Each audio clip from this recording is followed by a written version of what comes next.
পঞ্চান্নর কম কতগুলি মৌলিক সংখ্যা রয়েছে? তো এটা নাম্বার সিস্টেমের অঙ্ক, যেখানে বলেছে 55 থেকে ছোট কতগুলি মৌলিক সংখ্যা আমাদের নাম্বার সিস্টেমে আছে। তো এই অঙ্কগুলোর ক্ষেত্রে কয়েকটা জিনিস মনে রাখার জন্য যদি আমি লিখে দিই, তাহলে এটা হচ্ছে 1 থেকে 100 পর্যন্ত টোটাল প্রাইম নাম্বারের যে সংখ্যা সেইটা হয় টোটাল 50টে। অর্থাৎ 1 থেকে যদি আমরা 100 পর্যন্ত গুনি, তাহলে সেখানে মৌলিক সংখ্যা বা প্রাইম নাম্বার আমরা 50টে পাই। আবার যদি আমরা 1 থেকে 50 অর্থাৎ 50 পর্যন্ত দেখি, তাহলে সেইখানে আমাদের প্রাইম নাম্বার টোটাল কটা থাকে না, সেইখানে আমাদের টোটাল প্রাইম নাম্বার থাকে 15টা। আর এখানে দেখো আমাদেরকে বলেছে 1 থেকে 55 এর কম কতগুলি, অর্থাৎ 55 এর থেকে যদি আমরা ক্যালকুলেশন করি বা সংখ্যাগুলো যদি গুনি, এখানে যদি আমাদেরকে বলতো যে ডাইরেক্ট 1 থেকে 100 পর্যন্ত, তাহলে 50টা আমরা উত্তর লিখতাম।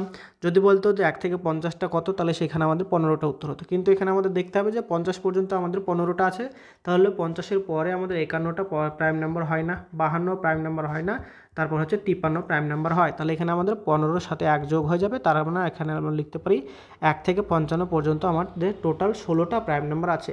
এবার এইটা যদি তোমরা লিখে করতে চাইলে আমাদের কী হবে, 2 3 5 7, তারপর হবে 11 13 17 19 23 29 31 37 41 43 47 49 তো হবে না, তারপর হচ্ছে আমাদের 53। এই যে টোটাল 16টা নাম্বার, সেই 16টা হচ্ছে আমাদের 1 থেকে 55, অর্থাৎ 55-র কম টোটাল প্রাইম নাম্বার সংখ্যা, সেইটা হচ্ছে আমাদের 16 হয়ে যাবে। অ্যান্সার যেটা আমাদের অপশন নাম্বার 4-এ দেওয়া আছে।